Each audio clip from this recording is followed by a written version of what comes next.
We're super excited to be here today with Rip Esselstyn. Now, Rip is a New York Times bestselling author and the creator of the Engine 2 diet, a plant-based diet that helped save the lives of his firefighting crew in Austin, Texas, and has gone on to help tens of thousands of people around the world transition to a plant-based diet for optimal health. And he does it by promoting live events, online education, healthy food line, as well as books. Rip has written 4 books: The Engine 2 Diet, Plant Strong, Discover the World's Healthiest Diet, The Engine 2 7-Day Rescue Diet, and The Engine 2 Cookbook.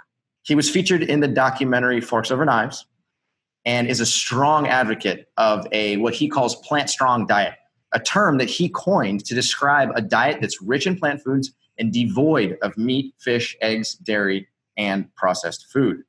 Outside of his plant-based empire, Rip has been an athlete all his life. He was a collegiate swimmer and a professional triathlete. Rip, we are super excited to be here with you today, man. Cyrus, Robbie, super excited to be here with you guys. The Mastering Diabetes Duo. We always love talking to you, Rip. This is so fun.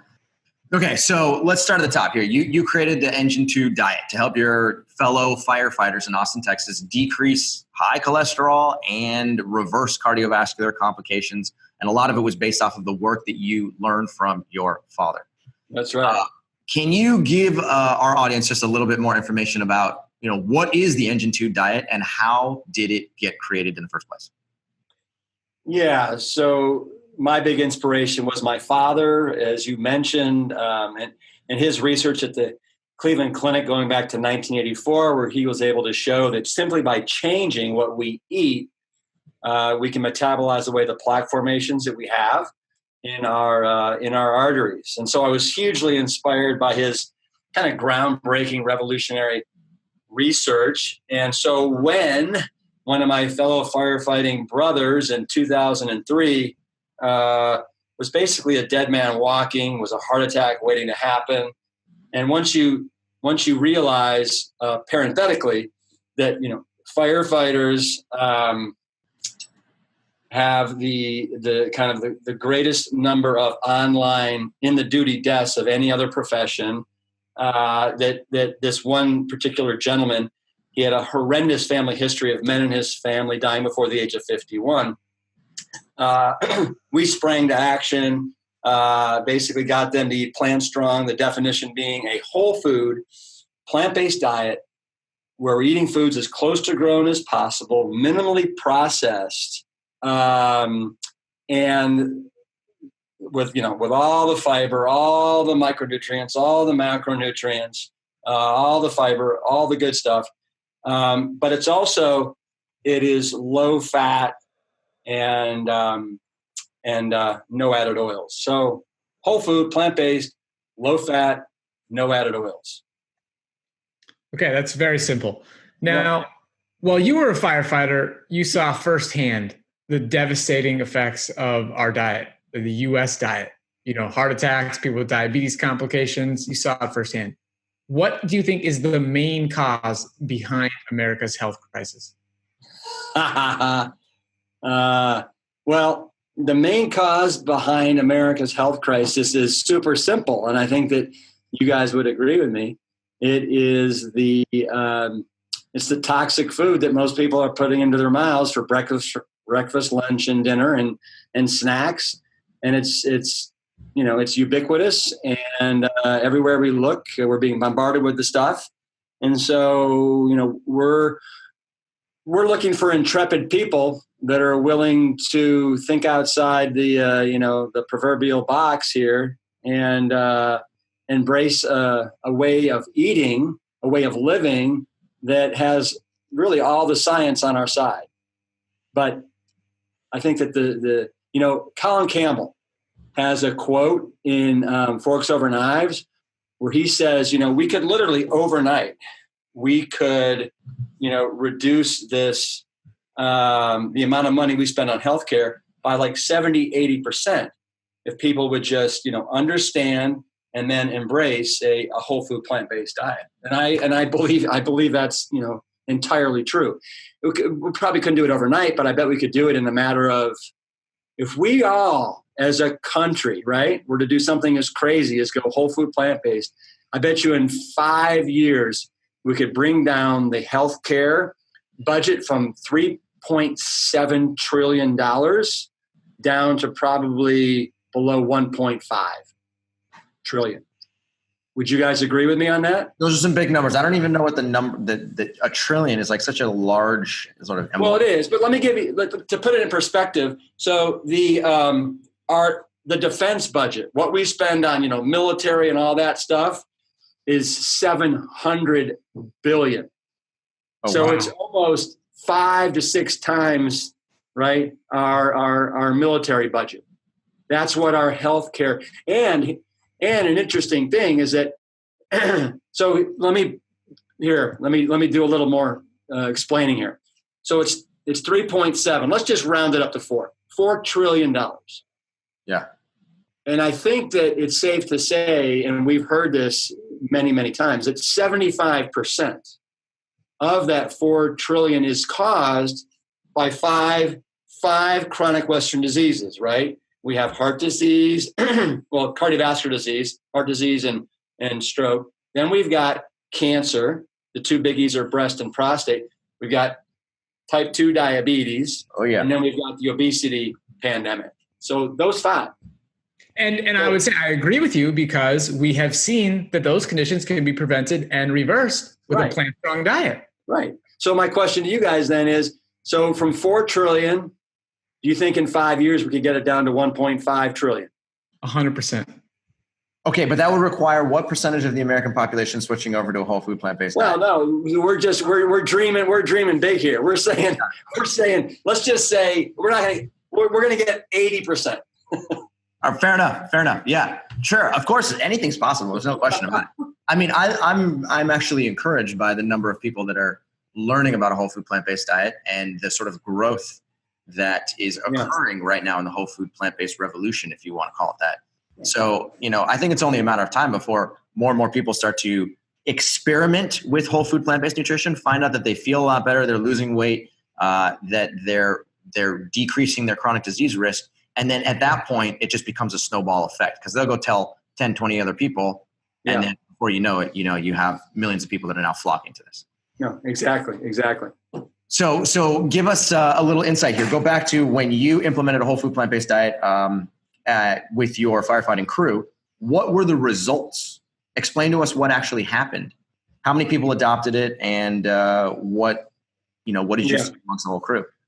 Well, so the one individual that was basically knocking at death's door, his total cholesterol dropped from 344 to 198. Wow. In about 26 days, dropped 14 pounds, was feeling tons better, sleeping better, pooping regularly, all the standard fare. The other guys all typically lost about, the guy.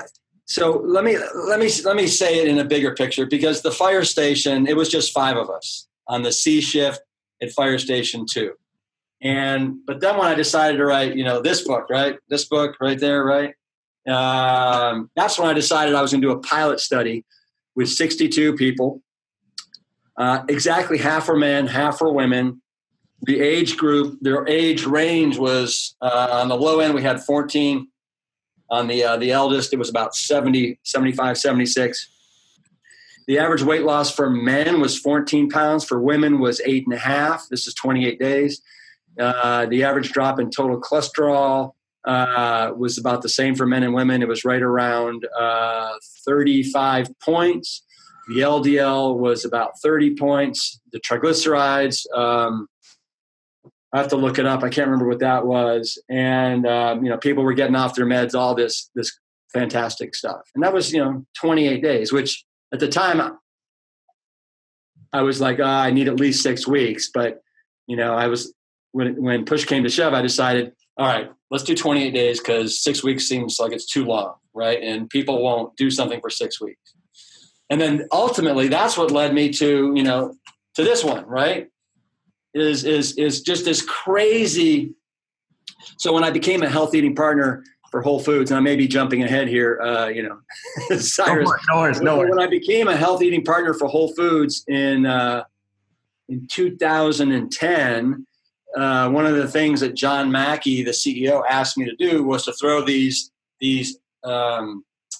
medical immersion programs where from soup to nuts, we teach Whole Foods unhealthiest team members about all just the science, the how, the why of eating this way.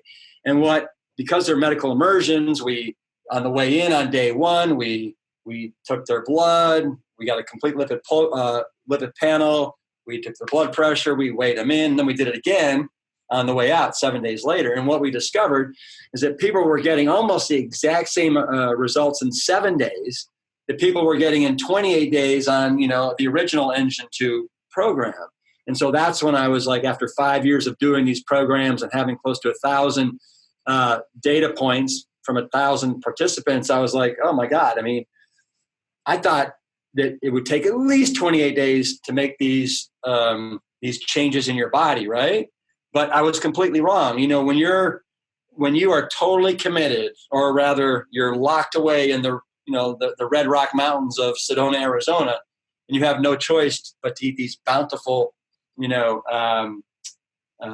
amounts of, steel cut oatmeal and blueberries and sweet potato lasagnas and rice and beans extravaganza, you're not eating any of the contraband, right? Not at all, not once for 7 days. As you guys know, the body does miraculous things.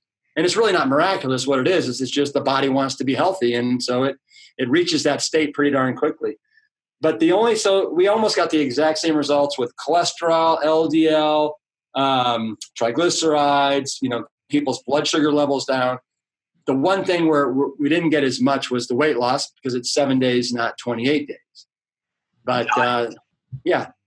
But so 7 days, and it's a little bit tighter. I mean, the guardrails are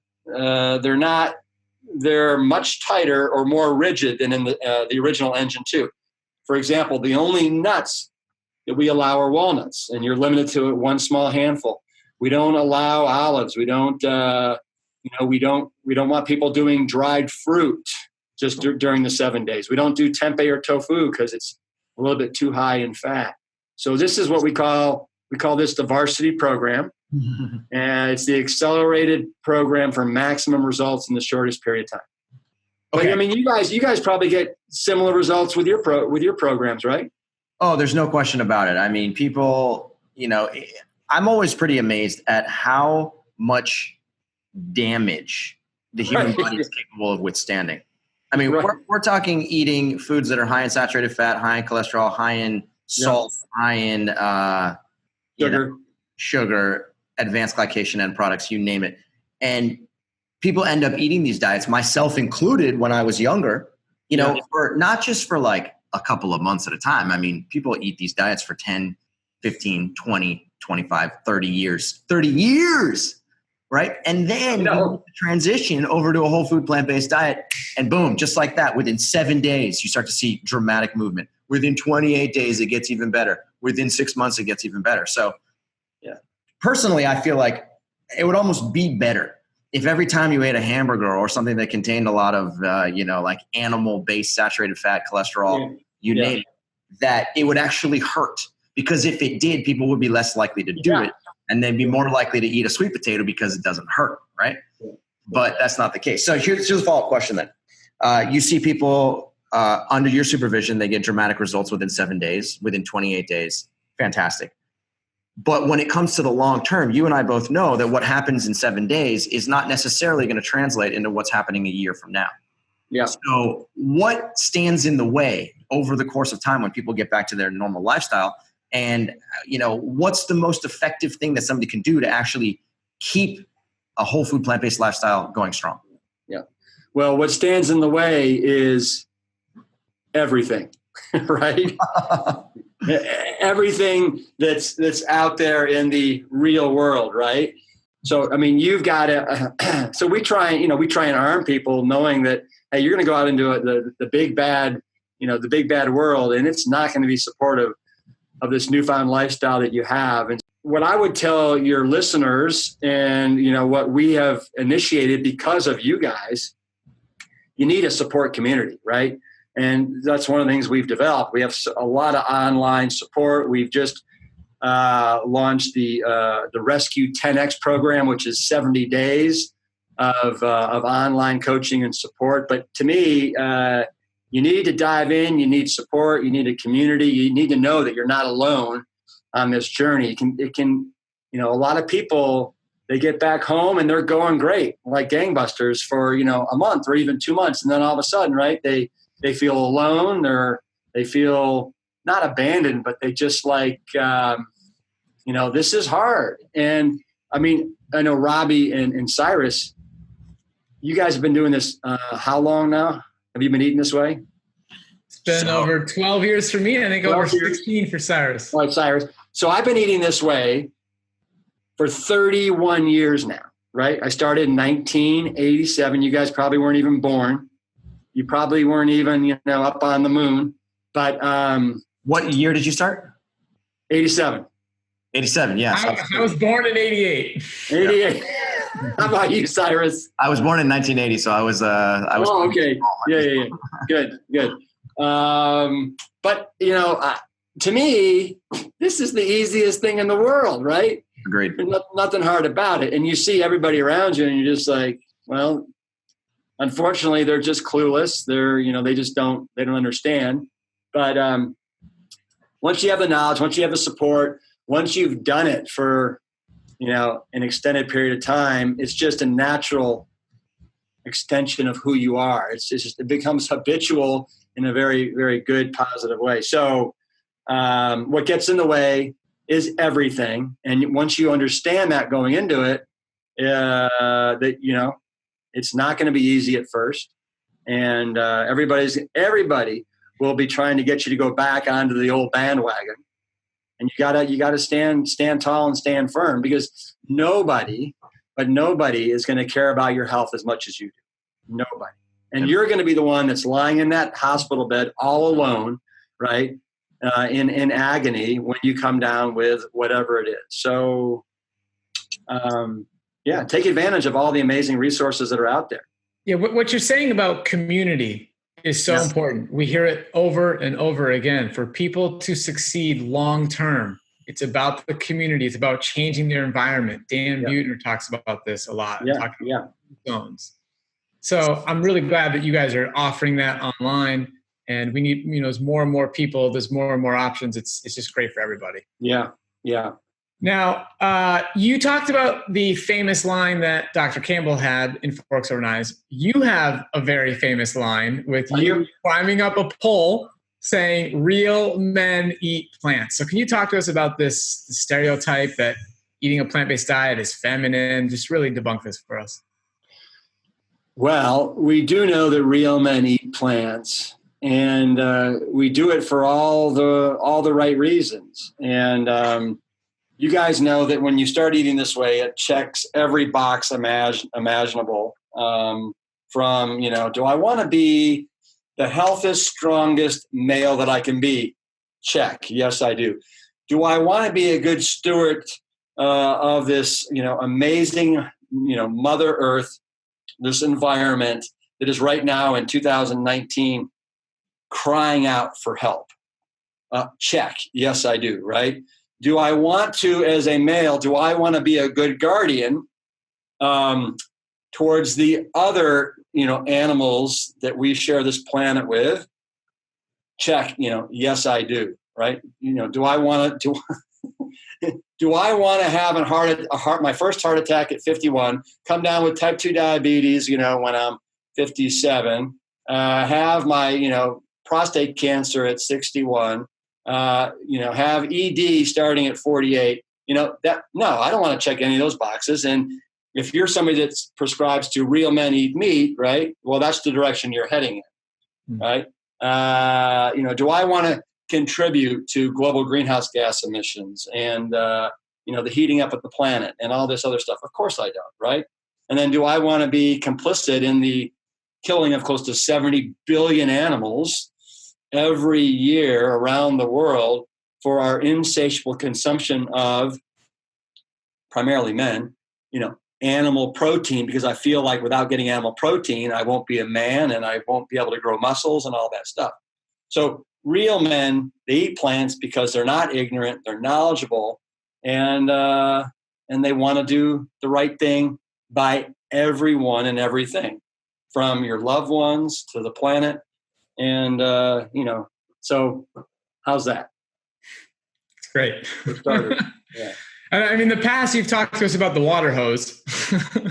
Well, for sure. Absolutely. Right. I mean, I feel like that thing's kind of been beat to death, right? Starting with Terry Mason with, the canary in the coal mine is, erectile dysfunction, Aaron Spitz, who's coming out in the, God, this is one of the most brilliant segments of the upcoming documentary, The Game Changer. But Dr. Aaron Spitz, who's the lead delegate for the American urologists, has this scene where he shows what can happen to young 21, 22-year-old athletes after eating a plant-based meal, and then what happens to their erections at night, right? And then eating a plant-based meal and what happens to their erections at night. And it is, your jaw hits the ground. And if that's not enough to get, men to start eating plants, then, I don't know what is. Because that hits you right where it counts. Exactly. It's funny. I remember when I was growing up, my sister was the first person that I knew of who wanted to become vegetarian. And I would always look at her and I was always like, what's the rationale? Like, I don't understand. Like that chicken taco tastes so much better than those green peas you're eating. I don't get it. She was a more evolved species and continues to be a more evolved species than me. But I remember as a child, I was thinking to myself, I'm a guy, I'm an athlete. I have been given an opportunity to eat meat. And if I don't eat meat, then I'm going to actually become weaker. I will lose my competitive edge and I'm going to become more feminine. And when I would interact with women who were eating a more plant-based diet, I would always think to myself, like, man, that must suck. That must suck. Like, I'm sorry it has to be that way for you, right? And then, boom, fast forward 5 years later, diagnosed with type 1 diabetes, switch over to a plant-based diet, and now I'm sitting here thinking like, wow, that guy that I used to be was straight ignorant. Right. I mean, and in some ways, that type 1 diabetes is probably the best thing that ever happened to you. 100%. I would not disagree with it. Yeah. But I know that, you're supposed to be interviewing me, but so you got the type 1 diagnosis, and then what led you to then discover a plant-based diet to deal with it? I can't explain it. It was the universe. I literally just started looking for more information, and I would go to a store and I would try and find a book, a recipe book. Right. And then I would get online and I would just look for information about diabetes. And for whatever reason, even though plant-based nutrition wasn't that big of a deal back in 2003, the message of plant-based nutrition started to come through in print and on television and on, through movies. And I was like, what is this plant-based nutrition thing? And then people started telling me about it. Oh, well, did you know that if you became a vegetarian or a vegan, that you could significantly improve your health? And I was like, now I'm listening. Now I'm all ears. And then when I finally did it under the guidance of Doug Graham, and he taught me how to eat a whole bunch of fruit and vegetables and get unbelievable results in a short period of time. It was hook, line, and sinker sold within a week. No question. Well, I know that I think maybe last year I mentioned this on the on this podcast, or not this podcast, but this summit is, when I had lunch with you guys at Whole Foods like 2 years ago. Right. And watching how you guys were eating and checking your blood sugar levels and talking about how your units of insulin had gone down like 75% by eating this way. I mean, it was truly remarkable to see it live in the flesh, right? The implementation of it. Seeing is believing, right? I mean, look behind Robbie. Robbie, is that just decorative, or do you take things off those shelves? You're exactly right. I mean, seeing is believing. It's all real. But, and you're exactly right. Type 1 diabetes has been a blessing for both of us. Yeah. And now we have this opportunity to use the fact that we're living with type 1 diabetes to objectively show how to improve insulin sensitivity. And we do that every single day. We're calculating our insulin injections, or we're calculating our dosage of insulin, the carbohydrates we're eating, and we're testing our blood glucose. Those three pieces of information, we can tell you point blank every single day, over and over and over again, why this works. And we see it in our members. And it's why we're here just sharing it with everybody. So do you guys know, like, have you ever calculated what % of your daily caloric consumption is coming from fat? So we have both been very diligent about measuring our food intake. And I actually, for 365 consecutive days, documented every single thing I ate. There's literally a picture of every single meal and every single snack. It's all in it. Then there's the analysis and chronometer. Then there's documentation of every blood glucose reading and every insulin injection for 365 consecutive days. Not a single day was missed. Okay. So what was your average fat intake? So in that time period, I was eating very little of our fats, close to none. It's probably very similar right now, but it's about 5%, 5 to 7% of calories coming from fat. Wow. And that's probably majority. Yeah. And if people are watching this summit, they really got to check out the interview with Rick Dina, where Cyrus and I both get our fatty acid profile analyzed. Yeah. And our omega-3 ratios, the percent that we have is outstanding. Cyrus is 7.23%. I was 8.75. We talked. You had to beat them, didn't you? These people are plant-based doctors are, they're using supplements, telling people to eat more flaxseed, this and that, and they still don't see numbers that high. Right. And Cyrus and I are both just eating straight up green light foods. Yeah, but don't you think that that's because when you're eating a whole food plant-based diet like you guys are, I mean, that's where all your essential fatty acids are found, right? 100%, no question. Yeah. And it's about not eating too much of the omega-6s. That's the big point. Right. And when you're eating just whole natural foods, you end up ending with just a good health. Well, so that's it. So that's one of the reasons, for example. So do you guys ever do nuts? Rarely. Small amounts, not very much, because one of the problems is that when you're living with type 1 diabetes and you're adopting a low-fat plant-based whole food diet, even a small amount of nuts can dramatically increase your blood glucose values 6 to 24 hours after that meal, and it's a pain in the butt. Yeah, and that's why we don't do nuts on the Engine 2 7-Day Rescue, and the only nuts we do allow a little bit of are the walnuts, and as you just mentioned, the omega-3 to omega-6 ratio. Walnuts they have about a 1 to 3 omega-3 to omega-6 ratio. And then I think the worst nut out there are almonds that have a ratio of 1 to 2,500. Yeah. Wow. Right? So exactly. Yeah. Okay. So what's been your experience then when somebody decides that they want to be they want to be a little bit more liberal with nuts, even though they're whole foods, even though they're plant-based, what is the problem? We don't want people doing that. The only people that are okay with it, I'm like, okay, if you're an athlete, right, and you don't have heart disease, you don't have diabetes, right, but you feel like you need more calories, you're losing weight too fast, then you just need to eat, you need more food, have two handfuls of nuts instead of one, because, each small handful is 180, 200 calories. And, but, we get, like I said, we got a tight protocol there. We don't even want people drinking their calories. Do you guys do smoothies or green juices? We put all those things into the yellow light category. Our green light category is nothing but straight up whole plant foods, fruits, starchy vegetables, right, legumes, intact whole grains, non-starchy vegetables, green leafy vegetables, herbs and spices. No alteration, just straight up whole food. I love it. I can't wait to interview you guys. Looking forward to it. Rick, talk to us about time savings here, because I know that's another thing that people always bring as an objection. Oh, I don't have time to do this. I got a business, I have a business to run. I'm a mother of 3. I have a full-time job. I can't do this. You created the Engine 2 food line specifically to try and make whole food plant-based eating much more accessible to anybody who's looking to save time. talk to us about the product line. What types of foods can people find? Where can they find it? Brag. Yeah. So we have close to 40 different SKUs. And here, so for example, this is a SKU, right? So this is the Rip's Big Bowl cereal. We have 2 SKUs of that. We have the Triple Bear and we have a raisin walnut.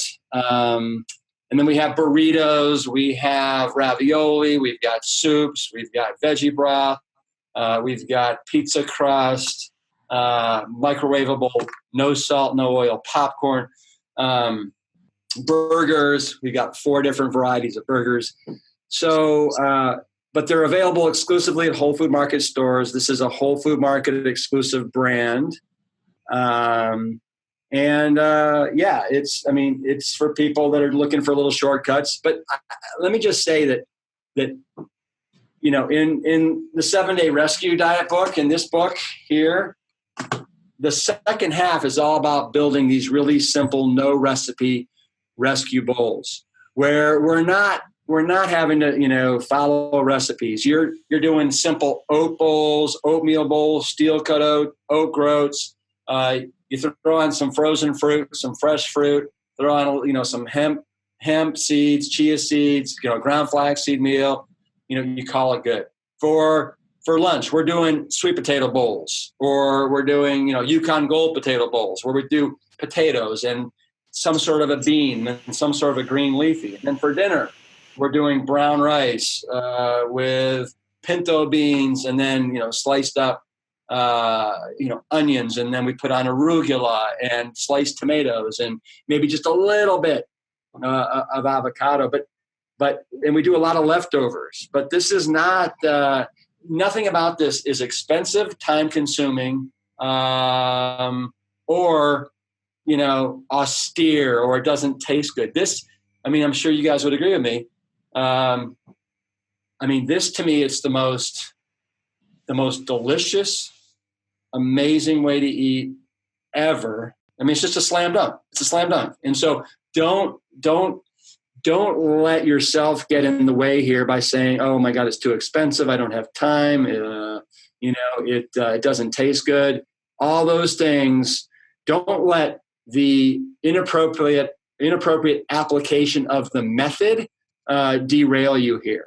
So figure out how to make this simple and work within your life. You know, do frozen, do bulk, do, you know, find products, canned, packaged, boxed, that meet our guidelines. I don't know what your guidelines are, but we have a kind of a rigid guideline when it comes to the amount of added salt, added sugar, and also the amount of fat that we're allowed in packaged goods, so we can stay on the program. Ours are just as rigid, if not more. We're on the same page. When your 7-Day Rescue book came out, I was celebrating. It was just a beautiful piece of work you put out. Yeah, well, thank you. And it's a piece of kale to eat this way. Piece of kale, right? Piece of kale. Never heard that one before. Oh, yeah, piece of kale.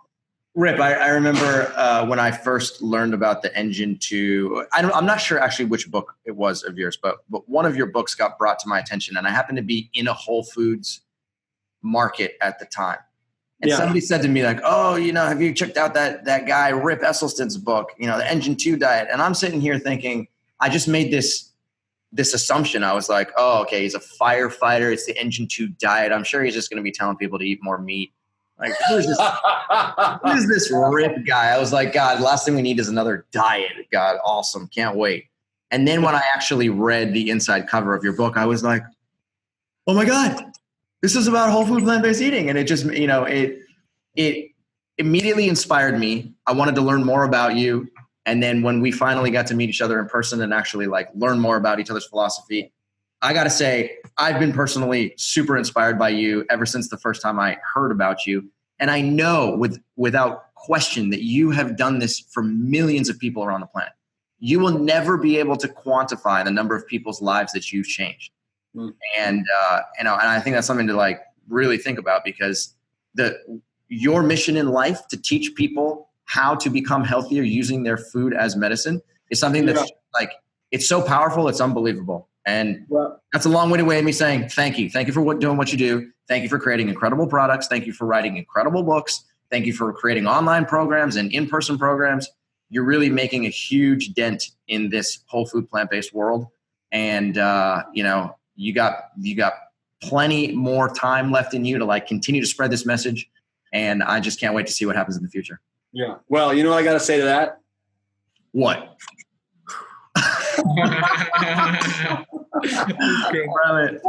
No, but you know what? Right back at you guys. I mean, you guys, you're young, you're freaking incredibly handsome. You guys are representing, you're taking this really, really, I think, for many people, this very scary subject of diabetes, right? That for many people can be a death sentence. It can mean, as you guys know, amputation of limbs, kidney failure, blindness, increasing your chance of heart disease tenfold.